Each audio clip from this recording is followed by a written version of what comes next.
Yesterday, you must have overheard our conversation. My husband's eldest brother and his wife are returning home for the birth of their first child.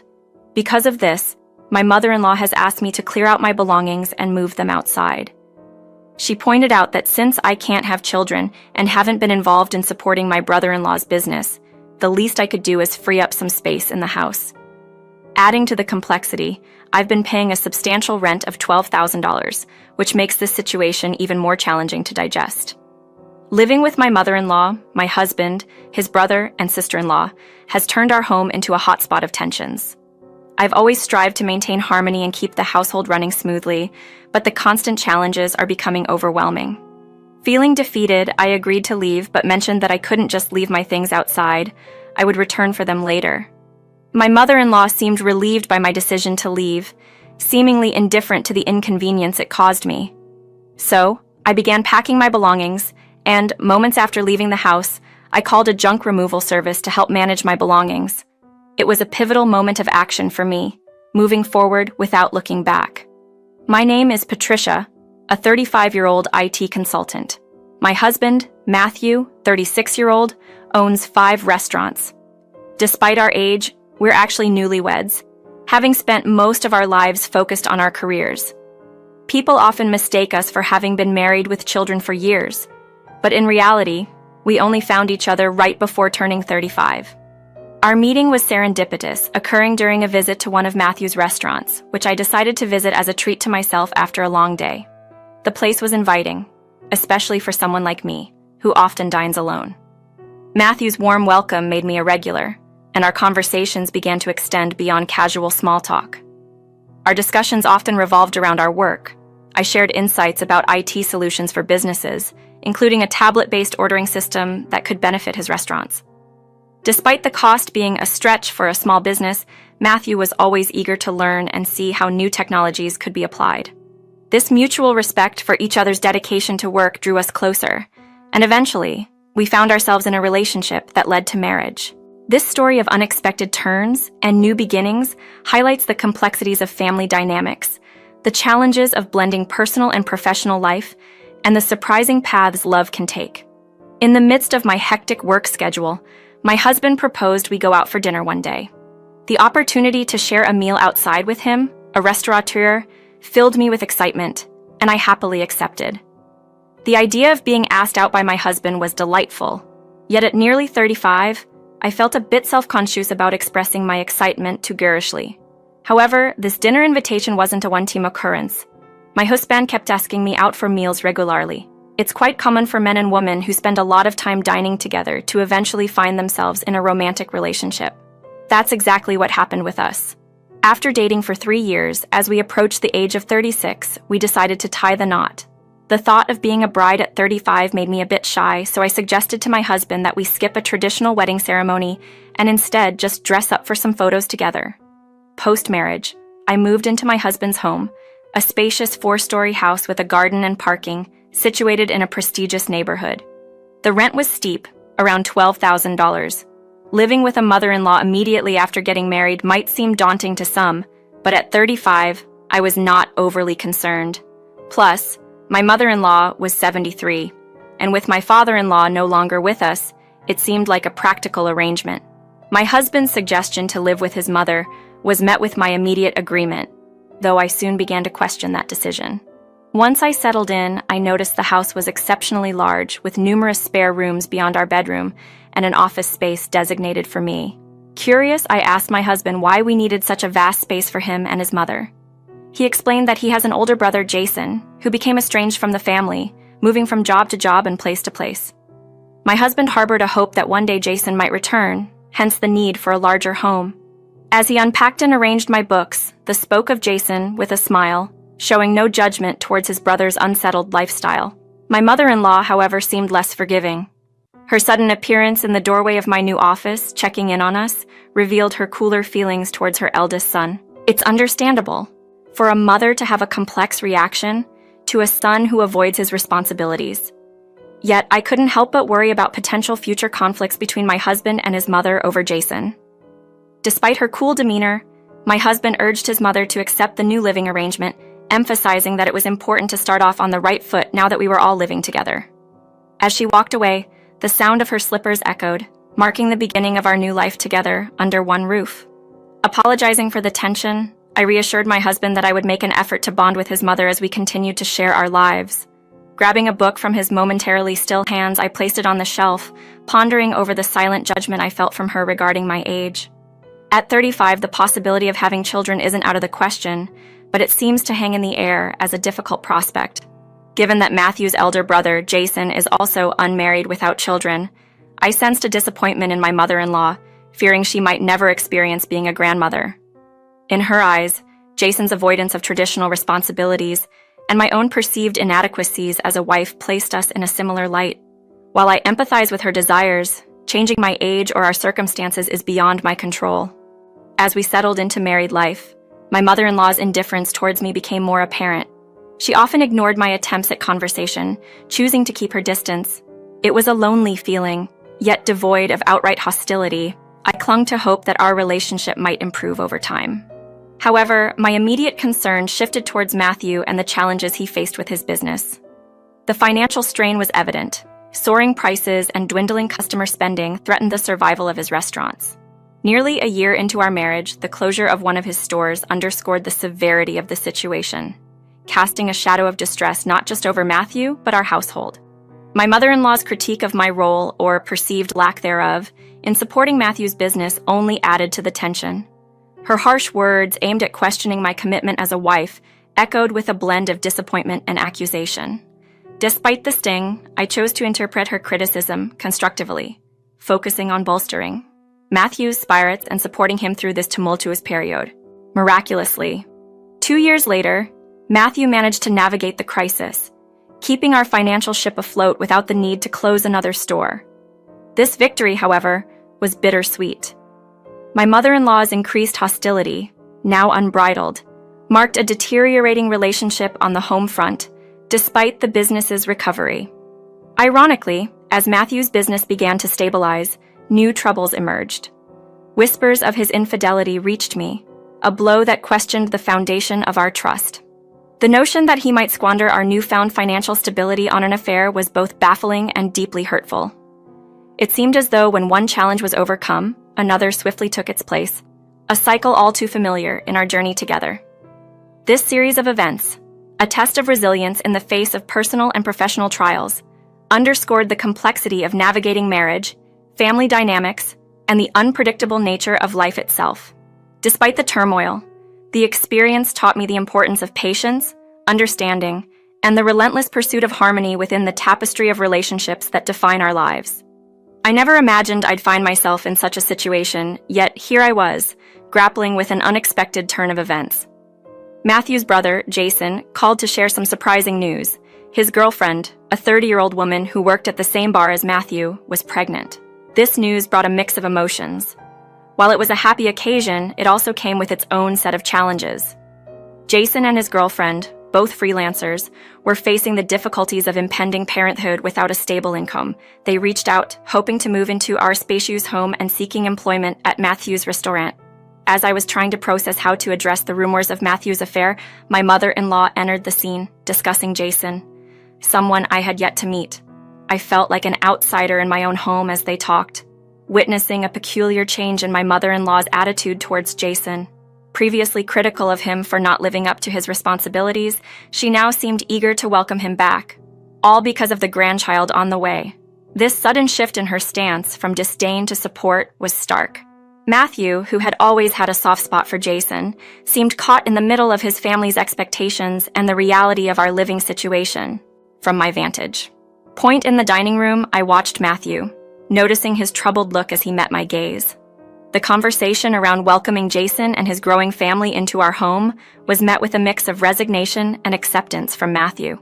Despite my hopes that he might assert himself, it became clear that he was struggling to refuse his mother's request. His frequent glances in my direction told me he was concerned about how I was taking all this in. The complexity of my situation, dealing with my deteriorating relationship with my mother-in-law, the strain of Matthew's affair, and now the prospect of living with Jason and his family, felt overwhelming. Choosing to set aside these troubles for the night, I went to bed, hoping for a respite from the stress. The next day, a holiday, allowed me the luxury of sleeping in, a rare moment of peace amidst the turmoil. With Matthew at work, I braced myself for an encounter with my mother-in-law, expecting her usual critiques.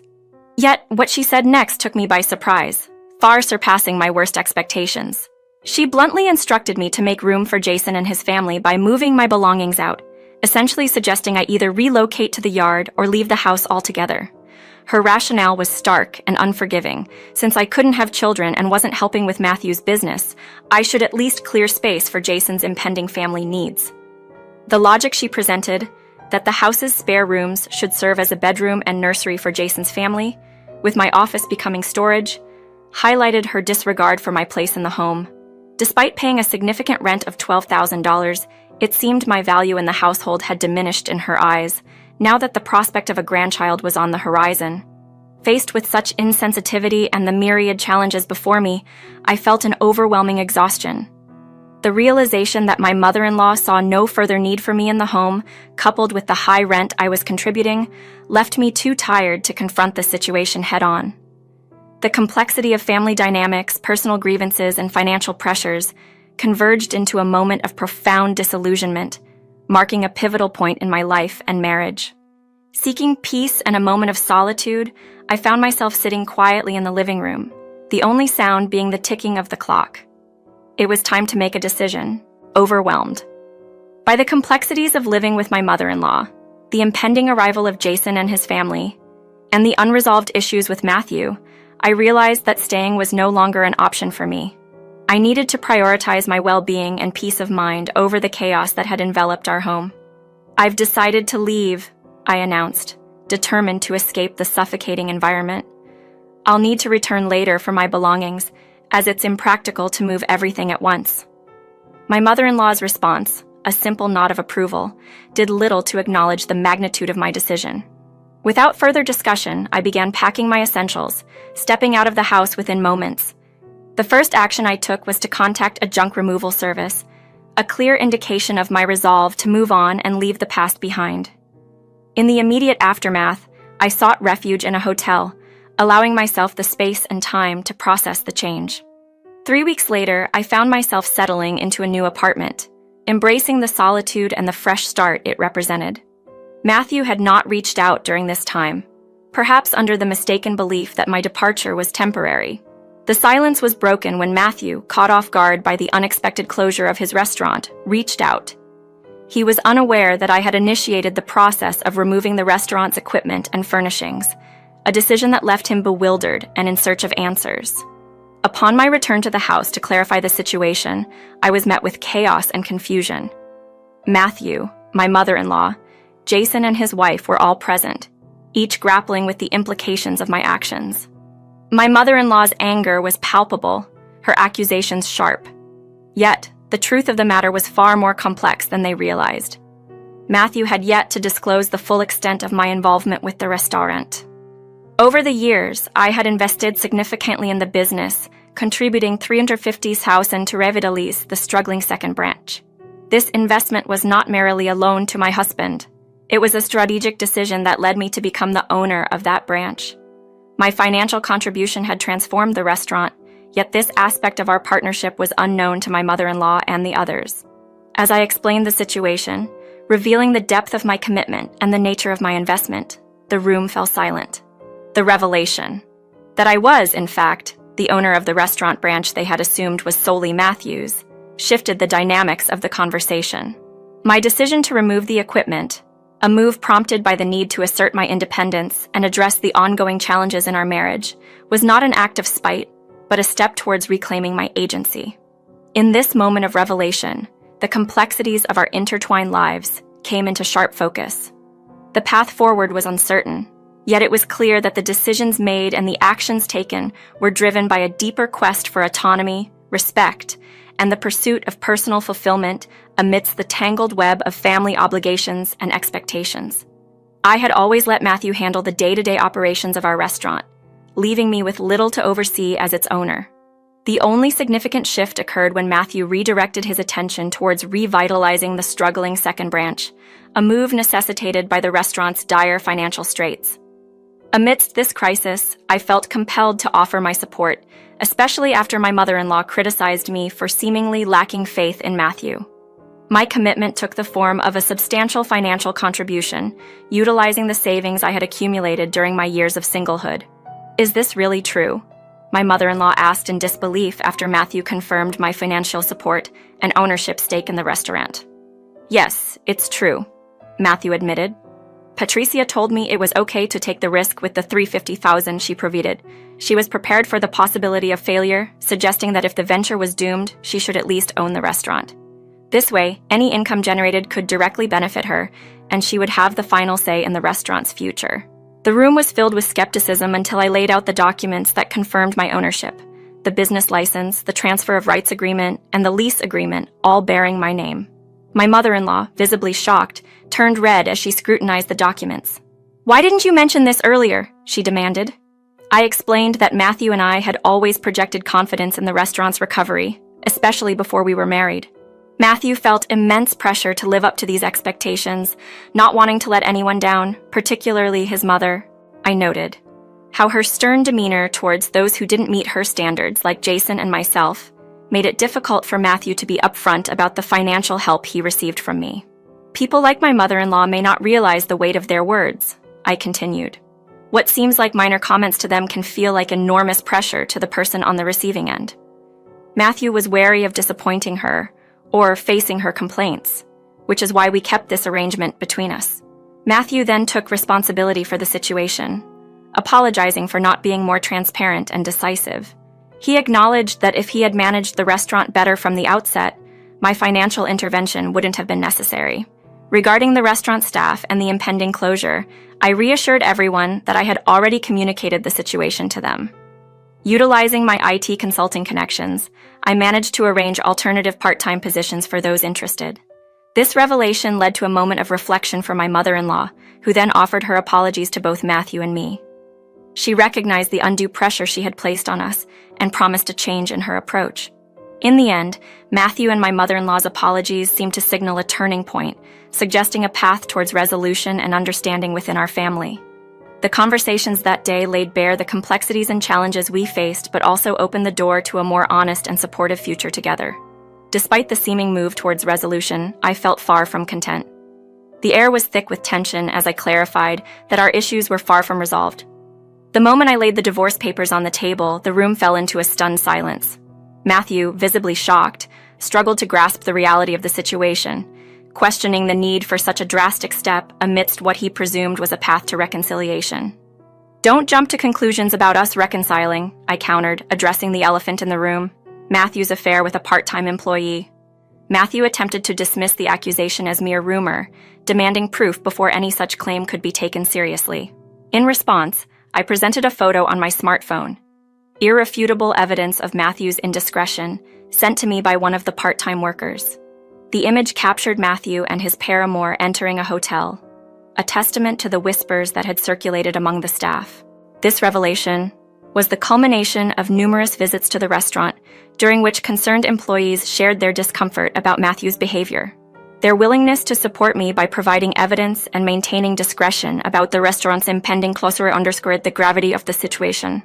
The conversation then shifted to the financial burdens of our shared life, particularly the rent for our home, which I revealed had been entirely covered by me.